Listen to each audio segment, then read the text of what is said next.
नमस्कार, मार्केट पंचनामे में आप सभी का स्वागत है। मैं हूं सुमित और वीकली एक्सपायरी के दिन भारतीय बाजार अपने दिन के ऊपरी स्तरों पर बंद हुए और मेजरली और सिर्फ कंट्रीब्यूशन था वो था रिलायंस इंडस्ट्रीज का। 170 अंकों की निफ्टी में तेजी और 125 अंकों का कंट्रीब्यूशन सिर्फ रिलायंस की तरफ से आता हुआ दिखाई पड़ा। तो एक जोरदार तेजी रिलायंस ने प्रोवाइड करी मार्केट्स को, जिसके दम पर बाजार दिन के ऊपरी स्तरों पर बंद हुआ। मिड कैप स्मॉल कैप यहां पर भी खरीदारी देखने को मिली। साथ ही साथ बीएससी के सभी इंडिसेस मोर और लेस तेजी में थे, बारिंग टेलीकॉम एंड मेटल और टेलीकॉम को छोड़ दिया तो बाकी सभी सेक्टर्स में आज जोरदार तेजी देखने को मिली। और लीड ऑयल एंड गैस ही कर रहा था, बट ऑब्वियसली रिलायंस इंडस्ट्रीज की वजह से वहां पर तेजी देखने को मिली। रिकॉर्ड स्तरों पर रिलायंस बंद भी हुआ, पहुंचा भी, $2 बिलियन वाली देश की पहली कंपनी बना और एक अच्छी तेजी इस पूरे स्टॉक में देखने को मिल रही है। ब्रोकर्स अपग्रेड का भी इंपैक्ट है और न्यूज फ्लो का भी इंपैक्ट है, जो कि मार्केट्स में रूमर्स के तौर पर कामकाज कर रही है। इसके अलावा आज फार्मास्यूटिकल स्पेस में भी सिलेक्टिव बाइंग देखने को मिली। इसके साथ ही साथ कुछ हद तक अदानी ग्रुप के स्टॉक्स भी आज तेजी में रहे और छोटे मझौले शेयरों में भी आज एक अच्छा मूव बनता हुआ दिखाई पड़ा। आईटी एक और ऐसा स्टॉक जो कि सिलेक्टिवली बाइंग देखने को मिल रही थी। चलिए अब सवाल जवाब का सिलसिला शुरू करते हैं। बाजार पे ज्यादा बातचीत नहीं करेंगे, लेकिन सवाल ज्यादा लेंगे। बीईएमएल को लेकर भाविक साहब पूछ रहे हैं कि क्या नजरिया अगले 6 महीने के लिए। Bhavik ji, BEML defence, logistics, railways, locomotive, sorry, इनकी एक अच्छी कंपनी है, अग्रणी कंपनी है, बड़ी ऑर्डर बुक भी है कंपनी की। नंबर्स ठीक है, बहुत ज्यादा इसमें कोई प्रेशर नहीं है। दो ही प्रॉब्लम है, भारत डायनामिक्स और एचएएल के ओएफएस ने थोड़ा मूड खराब किया है पीएसयू स्टॉक्स का, तो हो सकता है इस तरह का हैंगओवर रहे स्पेस में। लेकिन क्योंकि ये डिफेंस स्पेस में भी बहुत अग्रणी है तो शायद ये बज इसको ऊपर रखे। मोमेंटम बेस्ड कॉल होता है, आप इसमें मोमेंटम लेंगे, तेजी दिखे, थोड़ा बहुत प्रॉफिट आए लेकर निकल जाए, हमेशा बने रहने वाली कोई इसमें रणनीति ना रखें। तो कोई और स्टॉक आप चुनिए उसमें, उसके लिए इसमें आप मोमेंटम बेस्ड तेजी देखकर निकल जाइएगा। इसके अलावा इंडिया के नंबर 1 ब्रोकर जिरोधा के साथ जुड़िए, जहां पर आपका ब्रोकरेज कुछ भी नहीं लगेगा। ब्रोकरेज लगेगा तो सिर्फ इंट्राडे ट्रेड में, वह भी सिर्फ 20 रुपए। तो दोस्तों, अकाउंट ओपनिंग की लिंक डिस्क्रिप्शन में है, जाइए लिंक पर क्लिक करके जिरोधा में अकाउंट ओपन कराइए। 10 साल तक होल्ड कर सकते हैं क्विक हील। साजिद काजी अशरफी साहब। साजिद जी, देखिए, क्विक हील रिसेंटली कुछ बज़ में आया था। इनफैक्ट बाजार में रूमर्स भी थी इसकी तेजी को लेकर, लेकिन तेजी की रूमर सिर्फ 50-60 रुपए की तेजी की वाली ही रूमर थी। ऐसा कुछ नहीं था कि इसमें कोई मल्टी बैगर बनने वाला पोटेंशियल दिखाई पड़ रहा हो। ये बात आपकी सही है, जिस पोटेंशियल की आप बात कर रहे हैं, जो देखकर आप बात कर रहे हैं, वो यही है कि हर जगह पे एंटीवायरस इस्तेमाल होंगे तो इस कंपनी का भी दबदबा बढ़ेगा। मोनोपोलिस्टिक काइंड ऑफ बिजनेस है, लेकिन एंटीवायरस के मार्जिन आप ध्यान रखिए किस तरह के होते हैं हार्डवेयर प्रोडक्ट्स में। तो आप, और इनफैक्ट एप्पल जैसे प्रोडक्ट तो एंटीवायरस यूज भी नहीं करते हैं, वो तो बाय डिफॉल्ट ही उनमें वायरस का इश्यूज नहीं होते हैं। खैर, लेकिन बहुत अच्छे प्रोस्पेक्ट वाली कंपनियां, प्रोडक्ट वाली कंपनियां अवेलेबल हैं। इसमें आप तेजी खेल सकते हैं कुछ दिनों के लिए, लेकिन बहुत बड़े मल्टी बैगर बनने की उम्मीद एटलीस्ट अभी तो नहीं दिखाई पड़ रही। बाकी नंबर्स पर डिपेंड करता है। भारतीय Airtel view please, it's good for SIP buying. Amit Agrawal साहब, बिल्कुल सही स्टॉक है, कोई दिक्कत नहीं है, इसमें आप बाय कर सकते हैं। देश की दूसरी, इनफैक्ट कई मायनों में पहली भी टेलीकॉम कंपनी है, कई मायनों में दूसरी टेलीकॉम कंपनी है। लेकिन बड़े प्लेयर्स में 2 ही नाम है, रिलायंस और ये। और जियो जब तक फुल थ्रॉटल लिस्ट नहीं होता अलग से, तब तक भारतीय ही लिस्टेड प्लेयर्स में एक बड़े तौर पे जाना जाता है। तो एक अच्छा स्टॉक है, कोई दिक्कत नहीं है। पुरानी कंपनी है, पुरानी क्रेडिबिलिटी है, पुराने प्रोडक्ट्स हैं, आप बने रह सकते हैं, एसआईपी भी कर सकते हैं। इसके अलावा टीसीएस 50 शेयर 1890 होल्ड या सेल, ये सवाल था नीलेश पिंपले साहब का। नीलेश जी, बहुत बढ़िया स्टॉक, बहुत बढ़िया दाम पर आपने खरीद के रखा हुआ है, आप इसमें बने रह सकते हैं। ना केवल, बल्कि अगर कोई भी फॉल मिले तो आप इसमें खरीदारी भी कर सकते हैं, कोई दिक्कत नहीं है। स्टॉक में जितना समय आप दे सकते हैं उतना समय आप दीजिए, कोई इशू नहीं है इस कंपनी में किसी भी तरह का। कोई फॉल मिले, अच्छा दाम मिले, ऐसा दोबारा भाव मिले, आप छोड़िए मत, डबल ट्रिपल 5 टाइम क्वांटिटी करके भी यहाँ ले सकते हैं, कोई इशू नहीं है इस कंपनी के साथ। आप बने रहिए, बस इसमें बहुत कुछ और मिलने वाला है, बिलीव मी, बने रहिए। इसके अलावा 14 शेयर इन्फोसिस के 485 पे। वरुण जी, ये भी बहुत ही जबरदस्त भाव पे आपकी जबरदस्त खरीदारी है, बने रहिए, इसमें भी कोई सेकंड थॉट नहीं है, बने रहिए, बहुत अच्छा विकल्प है। ग्रेन्यूल्स, राहुल जी, बने रहने का ही इशू है, यहाँ पर भी लगातार तेजी में नया हाई बन रहा है, तो आपको प्रॉफिट हो ही रहा होगा, उम्मीद है। तो आप बने रह सकते हैं। नजरिया छोटी अवधि का है तो आप उसे बड़ी अवधि का कर दिए, मध्यम से लंबी अवधि का कर दीजिए, लेकिन बने रहना इसके लिए एक ज्यादा अच्छा विकल्प रहेगा। डी मार्ट 10 शेयर 2450 पे नीचे के भाव पर मिले पार्थ साहब, तो आप और खरीदारी करिए।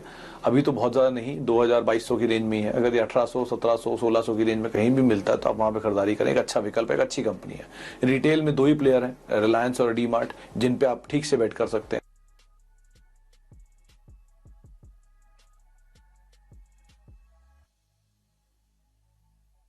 पूछा है क्या किया जाए। यादव जी, रीब्रांडिंग लोग ये मान के चल रहे हैं कि कंपनी के सर्वाइवल के लिए किया गया है, आगे और सर्वाइव करेगी, लेकिन कितने ट्रबल के साथ करेगी ये कहना मुश्किल है। नंबर्स पे सब कुछ डिपेंड करता है। मध्यम अवधि में मोमेंटम बेस्ड कॉल है, कोई भी तेजी मिलती है आप मोमेंटम में प्ले करके निकल सकते हैं, लेकिन लंबी अवधि बने रहना चाहते हैं तो नंबर्स देखिए 3-4 क्वार्टर तक लगातार अच्छे आते हुए, तभी इसमें बने रहिए, वरना मत रहिएगा। इसके अलावा यस बैंक 16 रुपए के दाम पर, सेम रणनीति पंकज जी जो आइडिया के साथ है। अगर नंबर 3-4 क्वार्टर 5 क्वार्टर तक ठीक नहीं आते हैं तो कोई भी हो मैनेजमेंट, कोई फर्क नहीं पड़ता, पहले नंबर ठीक आने दीजिए, डिविडेंड देने दीजिए। अगर सिचुएशन ठीक होती है तभी इसमें बने रहिए लंबी अवधि के लिए, वरना मोमेंटम को प्ले करिए, डबल हो जाए ट्रिपल हो जाए जो भी दाम हो जाए आप निकल सकते हैं।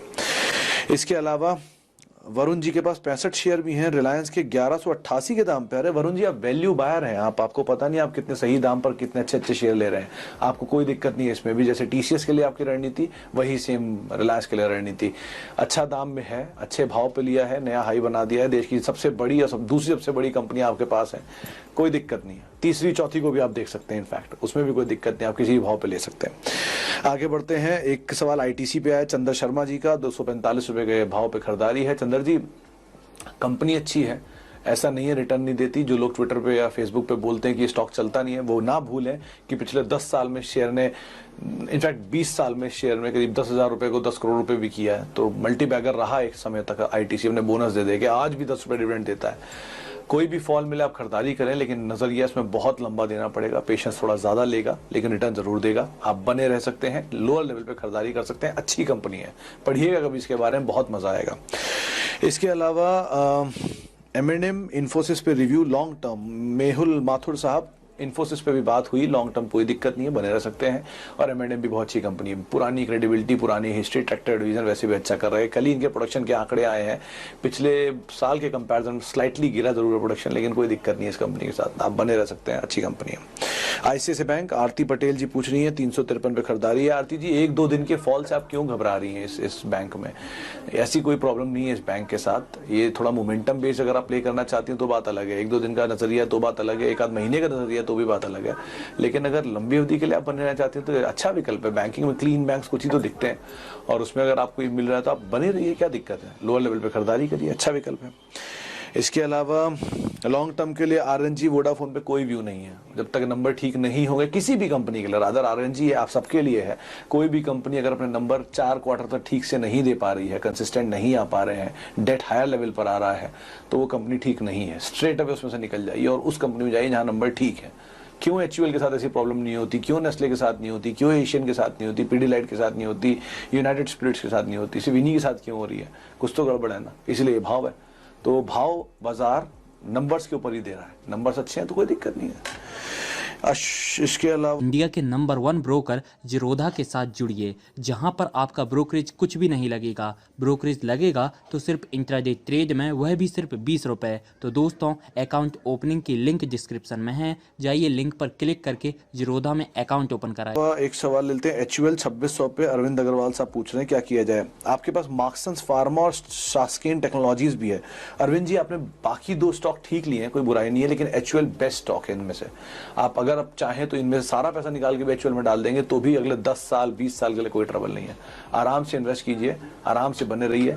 ये मान के चलिए कि ऐसा कोई घर नहीं है जहां पे उस दिन HUL का प्रोडक्ट इस्तेमाल ना हुआ हो। तो इस तरह का प्रोडक्ट अगर किसी कंपनी का, तो आप कैसे चैलेंज कर सकते हैं? बने रहिए, इन्वेस्ट करिए लोअर लेवल्स पे। Stuck in Mahindra logistic at 450 पर शेयर, शुड आई होल्ड और book loss? I can keep it for long term, ये अमित अग्रवाल साहब पूछ रहे हैं।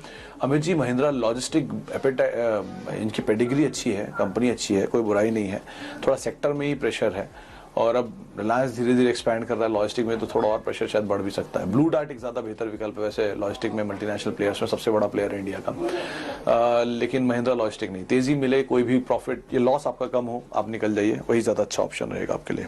पार्थ साहब, एस्ट्राजेनेका में कोई परेशानी नहीं है, इन्वेस्टमेंट ग्रेड स्टॉक है। ये 1-2 दिन के स्विंग जो आ रहे हैं ड्रग ट्रायल होने की वजह से या ना होने की वजह से, इस मोमेंटम को चेज करना तो बात अलग है, लेकिन ये स्टॉक ऐसा है जिनको आप कई समय तक लंबे अंतराल तक रख सकते हैं।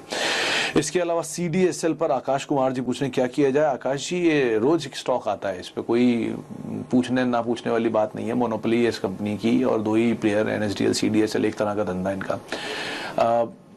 अच्छी कंपनी है, थोड़ा चला हुआ स्टॉक है तो थोड़ा कूल ऑफ हो रहा है। अगर आपने ऊपर के दाम पे लिए हैं तो फंस गए हैं, तो आप घबराएं नहीं, नीचे के दाम पे आप और खरीदारी कर सकते हैं, बने रह सकते हैं और अच्छे ऑप्शंस गोइंग फॉरवर्ड यहाँ बनते हुए दिखाई पड़ेंगे, लेकिन थोड़ा समय ये ले सकता है आपके लिए। इसके अलावा और सवाल ले लेते हैं। Rossari biotech, can we buy at current price, please suggest, Saurabh Dhawan ji पूछ रहे हैं। रोसारी बायोटेक मत खरीदिए, अगर आप फार्मास्यूटिकल में ही जाना चाहते हैं तो शिल्पा मेडिकेयर ज्यादा बेहतर विकल्प है, सिंजेन ज्यादा बेहतर विकल्प है, इन दोनों में ज्यादा अच्छा पैसा बन सकता है, आप इनको देख सकते हैं। रोसारी को फिलहाल अवॉइड करिए एटलीस्ट, अभी क्रेडिबिलिटी प्रूफ करने का समय बाकी है उसका, एक बड़ा IPO बहुत बड़ी दूर नहीं आया है, तो ये दोनों बाकी अपना टाइम दिखा चुकी हैं बाजार में, तो इनमें मोमेंटम आ सकता है, आप इनको देख सकते हैं। इसके अलावा और एक सवाल ले लेते हैं। IOC खरीदा है 88 रुपए के दाम पे RN वोहरा जी ने शॉर्ट टर्म में, क्रूड का मोमेंटम है, आज भी तेजी देखने को मिली है और अभी भसीन साहब थोड़ी पहले HPCL की बातचीत भी कर रहे, तेजी आ सकती है, अगर HP में तेजी आती है तो IOC भी फॉरवर्ड हो सकता है, 4-5 रुपए और मिल सकते हैं, 3-4 रुपए और मिल सकते हैं, उसके लिहाज से आप इसमें ट्रेड कर सकते हैं। शायद थोड़ा मोमेंटम और भी बढ़े तो आप तेजी देखते हैं तो स्टॉप लॉसेस को ट्रेल करें और बने रह सकते हैं। इसके अलावा CPSE ETF 25,000 खरीद रखे हैं 2539 के दाम पे किशन जी ने। किशन जी, CPSE ETF में वैसे कोई बुराई नहीं है, थोड़ा नीचे जरूर आ चुका है, लेकिन ये अब आपने क्योंकि डायरेक्ट प्ले नहीं किया है, इनडायरेक्ट प्ले किया है, तो इनडायरेक्टली इसका इम्पैक्ट भी आएगा। थोड़ा मोमेंटम आने दीजिए सरकारी कंपनियों में, जैसे से वहाँ मोमेंटम आएगा इसमें मोमेंटम आएगा, तो ये ऐसी कोई चीज़ नहीं है जो घबराएंगे आप। डिविडेंड सब मिलता है, ये ठीक ठाक है, बैठे रहिए आराम से। इसके अलावा फ्यूचर रिटेल पे हर रोज की तरह एक और सवाल हर्षित जी ने पूछा है। फ्यूचर रिटेल में आज तेजी आई है, अगर ऐसी कई बारी और तेजी मिलती है और आपके भाव से ऊपर आ जाता है तो आप निकल जाएं, वही ज्यादा बेहतर विकल्प होगा। किसी और रिटेल स्पेस के लिए रिलायंस सबसे अच्छा है, जब दुनिया खरीद रही है रिलायंस का शेयर रिटेल में, तो आप क्यों नहीं ले लेते, आप भी ले लीजिए, ऐसी कोई दिक्कत नहीं है। नियर टर्म में भी, मीडियम टर्म में भी, लॉन्ग टर्म में भी अच्छा ही बनेगा। यहाँ पे थोड़ा महंगा जरूर दिखता है इसलिए कम क्वांटिटी आएगी, लेकिन मोमेंटम भी अच्छा है, सेफ भी है, कोई दिक्कत नहीं है। इसके अलावा एक सवाल और लेते हैं।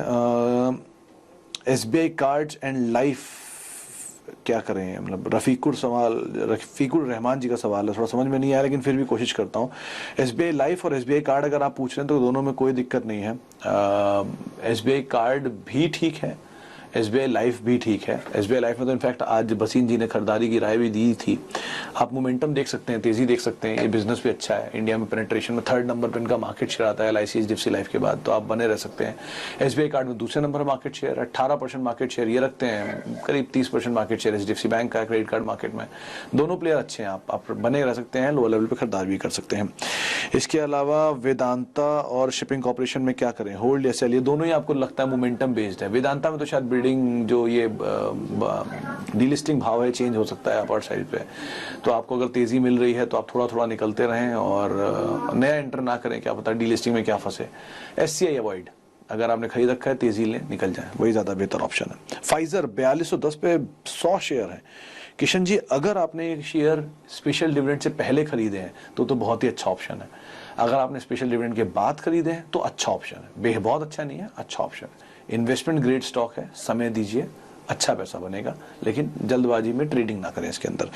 चलिए, अब समय का थोड़ा अभाव हो रहा है, आखिरी सवाल लेते हैं। एक सवाल है टाटा कंज्यूमर के ऊपर अमित कुमार जी का। अमित जी, अच्छी कंपनी है, बढ़िया है, प्ले ब्रेवरी स्पेस में, यानी चाय कॉफ़ी स्पेस में, तो आप अगर बने रहना चाहते हैं इसमें तो कोई दिक्कत नहीं है, थोड़ा पैसा लोअर लेवल पर डालना चाहते हैं डाल सकते हैं। 21 करीब इनके, शायद 21 या 25 में अगर गलत नहीं हो तो इनके चाय के बागान है, इनकी एसोसिएट कंपनी जो है उसके थ्रू रिटेल बिजनेस में भी हैं, और अब तो नए संपन्न बिजनेस जो है चाय खाने आटा दाल चावल वगैरह का, वो भी इसमें आ गया। बड़ा FMCG प्लेयर इन मेकिंग है, तो आप बने रह सकते हैं, कोई इशू नहीं है इस कंपनी के साथ। चले, इसी नोट के साथ अब मार्केट का पंचनामा को यही समेटेंगे। माफ़ी चाहेंगे उनसे जिनके सवाल हम नहीं ले पाए, और बहुत बहुत शुक्रिया उन सभी का जिन्होंने हमारे साथ जुड़े और सवाल पूछे। आप मेरे साथ जुड़ सकते हैं, @सुमित रिसर्च मेरा ट्विटर हैंडल है, वहाँ पर मैं मौजूद रहूँगा। नमस्कार। इंडिया के नंबर 1 ब्रोकर जिरोधा के साथ जुड़िए, जहां पर आपका ब्रोकरेज कुछ भी नहीं लगेगा। ब्रोकरेज लगेगा तो सिर्फ इंट्राडे ट्रेड में, वह भी सिर्फ 20 रुपए। तो दोस्तों, अकाउंट ओपनिंग की लिंक डिस्क्रिप्शन में है, जाइए लिंक पर क्लिक करके जिरोधा में अकाउंट ओपन कर